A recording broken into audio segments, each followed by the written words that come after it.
ओम शांति। आजिर प्रातः मुरली 21/3/25 बाप दादा मधुबन। मुरलीर सारांश। मिठे बच्चे, तुम मानंकु निजर जोगबल द्वारा सारा सृष्टि को पवित्र करने को पड़िबो। तुम्हें जोगबल द्वारा ही माया उपरे विजय प्राप्त करी विश्व विजयी होई पारिबो। प्रश्न, बाबांगर पाठ अर्थात भूमिका कौन? सेही पाठ को तुम्हें पिला माने क्यों आधार रे जानिलो? उत्तर, बाबांगर पाठ होउची समस्तंकर दुख हरण करी सुख देवा एवं रावणर जंजालरू मुक्त करिबा। जेतेबेले बाबा आसंती सेतेबेले भक्तिर रात्रि पाही जाए। बाबा तुमको निजर एवं निजर संपत्तिर परिचय देइथांती।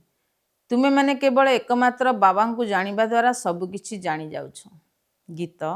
तुमी हो माता पिता, तुमी हो बंधु सखा। ओम शांति।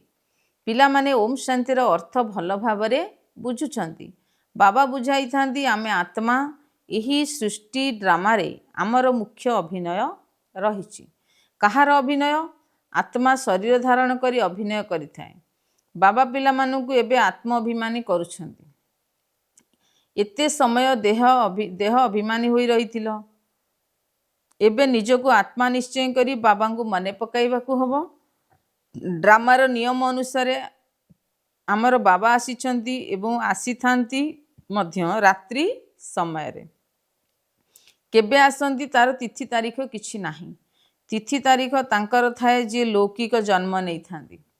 ये तो हेले पारलौकिक पिता, यांकर लौकिक जन्म नाही। श्रीकृष्णंकर जन्मर तिथि तारीख समय इत्यादि सबु अच्छी। बाबांगर तो दिव्य जन्म कहा जाए। बाबा ब्रह्मांग शरीर रे प्रवेश करी कहउछंती यह होची बेहदर ड्रामा। सेथिरे अधा कल्प हेला राति, अर्थात जेतेबेले घोर अंधियारा होइथाए, अंधकार होइथाए, सेतेबेले मु आसी थाए।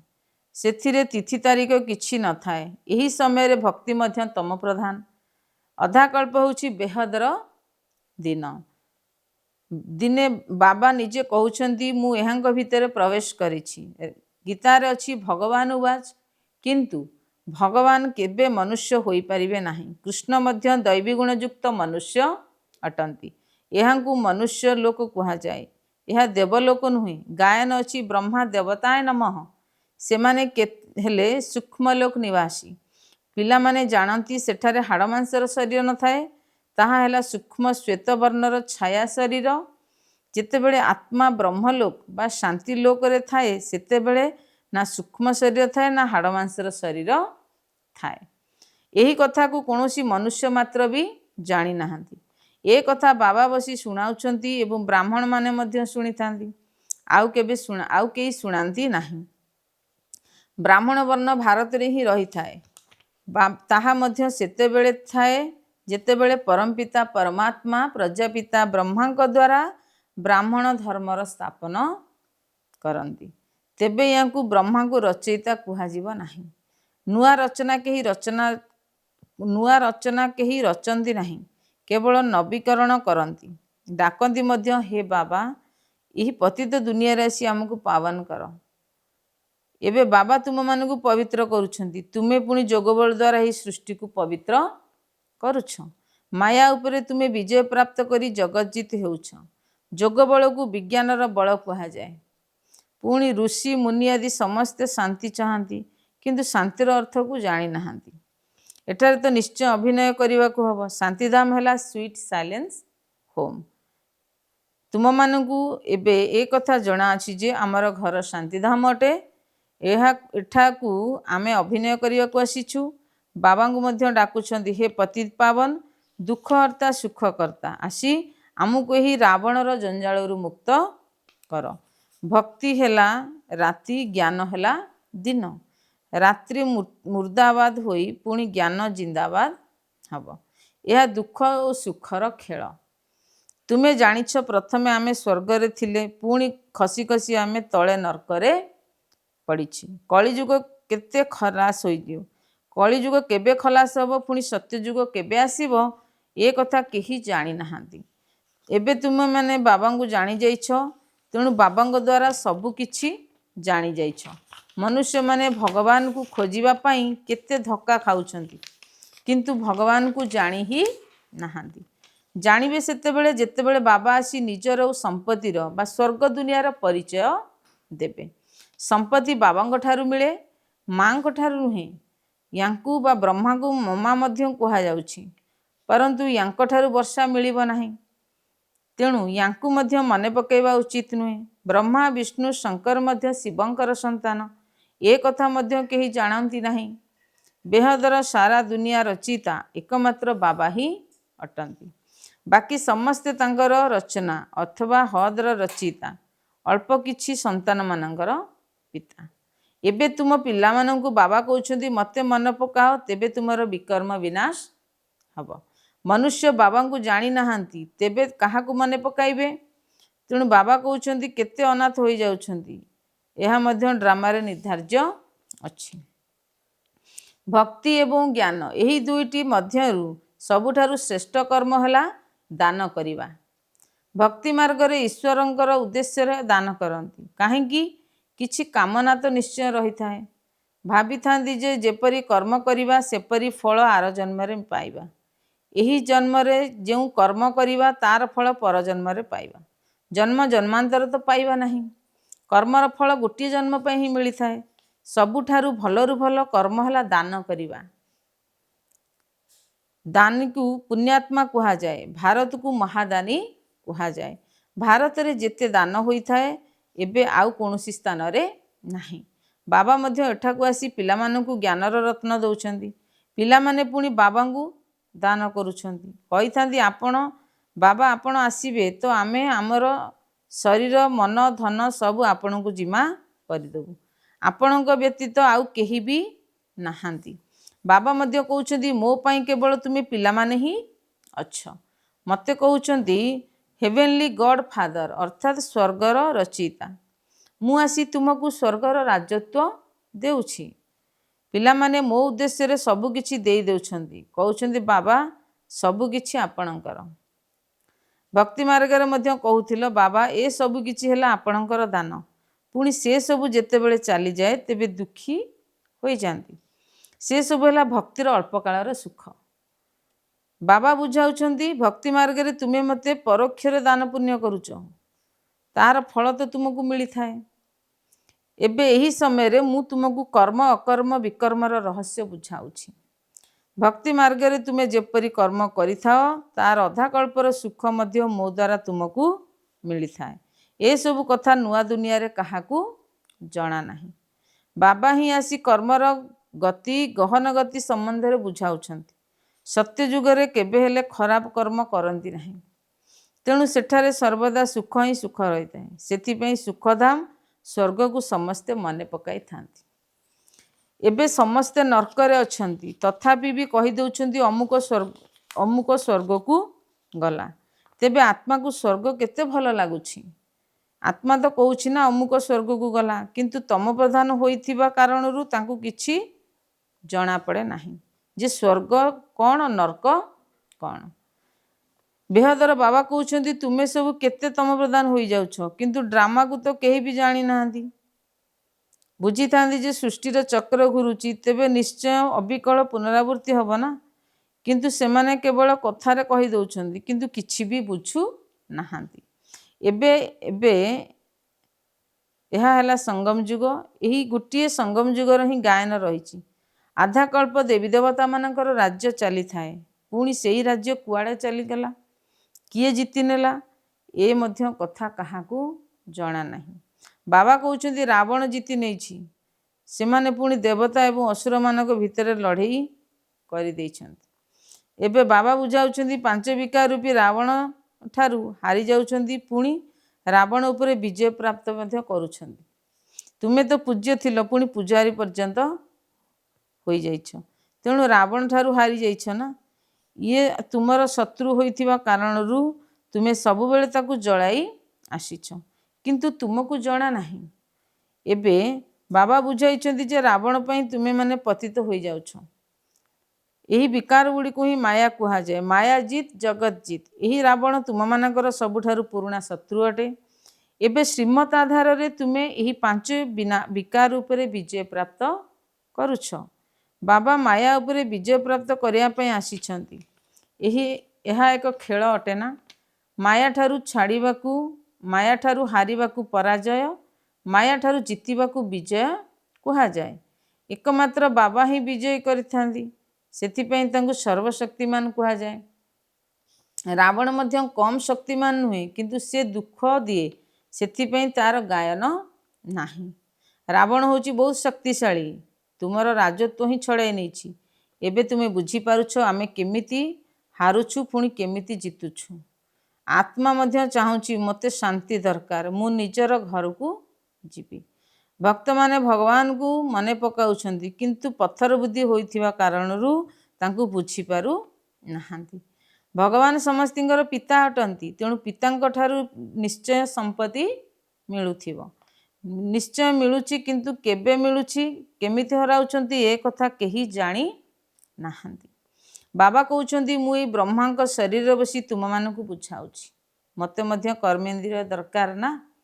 मोर तो निजर कर्मेंद्रिय नाही, सूक्ष्म लोकरे मध्य कर्मेंद्रिय बा शरीर नाही। सूक्ष्म लोकरे मध्य कर्मेंद्रिय शरीर अच्छी। चलिला बुलिला बेले जेपड़ी मूवी बाइस्कोप भली देखा जाए। यही मूवी टॉकी बाइस्कोप सिनेमा जो बाहरी, तेणु बाबा को मध्य बुझिया पई सहज होउची। तांकर हैला बाहुबल, तुमर हैला जोग बल। से माने दुई भाई मिसी परस्पर मिसी जिवे, तेबे विश्व उपरे राजूती करि परिबे। किंतु एबे भी तांको भितरे विवाद सृष्टि होई गलानी। तुम मानकू साइलेंस बा शांतिर शुद्ध अहंकार रहिबा दरकार। तुम्हें हेलो शांतिर शुद्ध अभिमानी। तुम्हें माने निजको आत्मा निश्चय करी बाबा को माने पकाउछ। यही जोग बल द्वारा तुम्हें शतप्रदान हो जीव। बाबा कहउछंती सहज उपाय शिखाउछंती।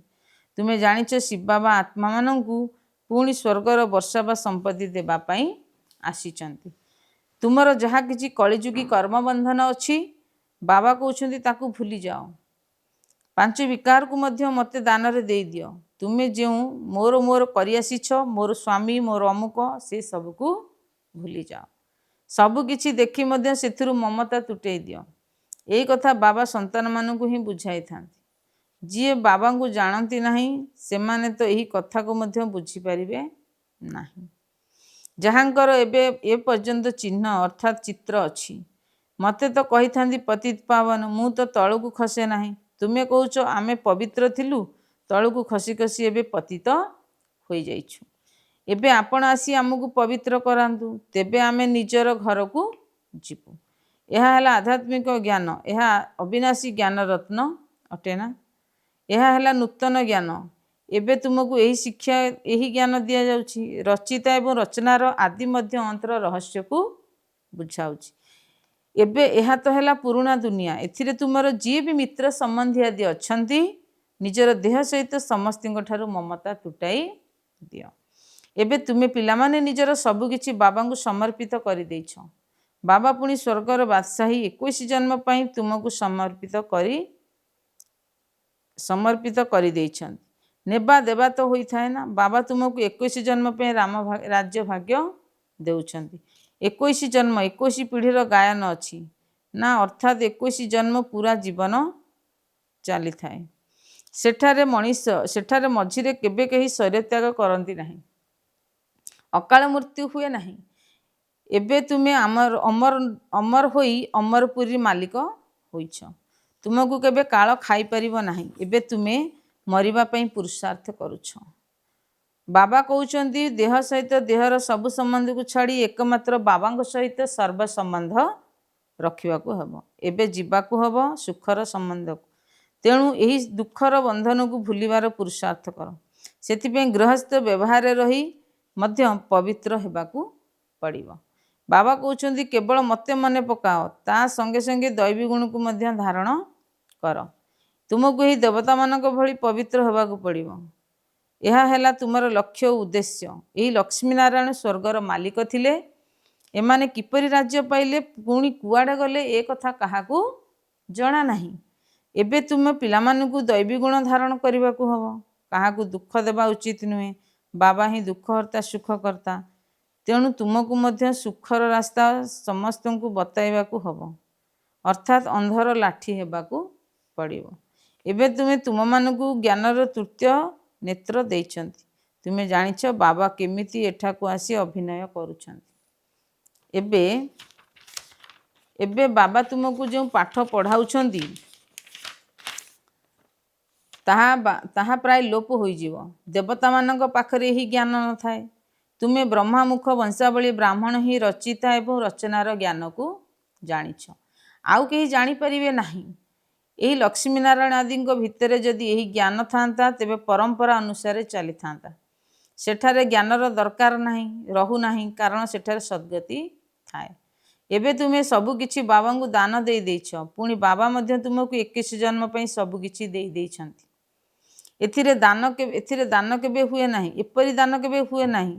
तुमे जानिछ आमे सर्वंश बा वंश सहित देउछु। बाबा ए सबु किछि आपणकर, आपण ही मोर सबु किछि। तुमेव माताश्च पिता तुमेव बंधुश्च सखा तुमेव। तेबे माता पितार भूमिका तो पालन करुछन्ति ना। पिला मानकु एडप्ट बा पोष्य मध्य करांती, पुणी निजे ही पाठ पढ़ाती, पुणी निजे ही गुरु होई समस्त को साथी रे नहीं जाती। कहती तुमे माने मते मने पकाओ तेबे पवित्र होई जीवी, पुणी तुमको साथी रे नहीं जीवी। सेथिपई यही यज्ञ रचना होईची। एहा हला शिव बाबांकर यज्ञ। एथिरे तुमे तन मन धन सबु स्वाहा करि देइछ। खुशी खुशी रे सबु किछि अर्पण करि सारिछ, बाकी आत्मा रही जाइछि। ताहा बाबा बास एबे मु आपणकर श्रीमत रे ही चलिबी। बाबा कहउछन्ति गृहस्थ व्यवहार रे रही पवित्र हेबाकू पड़िबो। बास बाबा कहउछन्ति बाकी आत्मा रही जाई थाए। एहा हला शिव ज्ञान यज्ञ। एथिरे तुमे तन मन धन सबु स्वाहा करि दउछ। खुशी खुशी रे सबु किछि अर्पण होई जाइछि, बाकी आत्मा रही जाई थाए। बाबा बास एबे मु आपणको श्रीमत रे ही चलिबी। बाबा कहउछन्ति 60 गृहस्थ व्यवहार रे रही पवित्र हेबाक पड़िबो। 60 वर्ष आयुष हेले बानप्रस्थी हेबा पई प्रस्तुत करिथांती। किंतु सेमाने कोन प्रकृत रे ब्रह्मलोक को फेरी जिबार प्रस्तुति करंती। एबे तुमे सद्गुरुंक ठारू मनमाना भवर मंत्र नेउछ। भगवान उवाच तुमे मते मने पकाओ तेबे तुमर विकर्म विनाश हब। समस्त को कुह जे आपण मानकर समस्तंकर यह बानप्रस्थ अवस्था अटे। तेणु शिव बाबा को मने पकाओ एवं समस्त को निज घर को फेरिबा जीवाकू हब। अच्छा, धारणा पाई मुख्य सारांश 1 नंबर, कलिजुगर समस्त कर्मबंधन को बुद्धि फुली 5 विकार दान करी आत्मा को सत्व प्रदान करने हब। केवल शांतिर शुद्ध अभिमान रे रहिबाकू हेबा। 2 नंबर, एही रुद्र यज्ञ रे खुशी खुशी रे निजर तन मन धन सबु किछि अर्पण करी सफल करने हब। एवं एही समय रे ही निजर सबु किछि बाबा को समर्पित करी 21 जन्मर बादशाही प्राप्त करने हब। वरदान, रोब अर्थात मालिक पणियार अंश मात्रर मध्य त्याग करुथिबा सोमानधारी पुण्य आत्मा भव। सोमानधारी पिला माने समस्त को सम्मान देउथिबा बाबा होइथांती, दाता होइथांती। दाता अर्थात दयाशील। सेमानक भितरे केबे भी कहा प्रति मालिक पणिया भावना रखी हुकुम चलेबार संस्कार न थाए। ये एमिति काहेकि हेला, एभली करिबा उचित नुहे, एभली हेबा उचित नुहे। ज्ञान कौन एमिति भी कहूछि कि एगुड़िक सब सूक्ष्म रोगर अंश अटे। किंतु सोमानधारी पुण्य आत्मा माने खसी पड़िथिबा आत्मा को ऊपर को उठाई थांती, सेमानकु सहयोगी करि थांती। सेमाने केबे हेले एभली संकल्प मध्य करि परिबे नाही जे ये तो कर्मर फल भोग करुछि, जेमिति करिछि सेमिति पाउछि, एहाकु तो तळकु खसिबार ही दरकार। एही बड़ी संकल्प तुम मानक भितरे केबे भी आसी परिबो नाही। स्लोगान, संतुष्टता एवं प्रसन्नता विशेषता ही उक्ति कलार अनुभव कराई थाए। ओम शांति।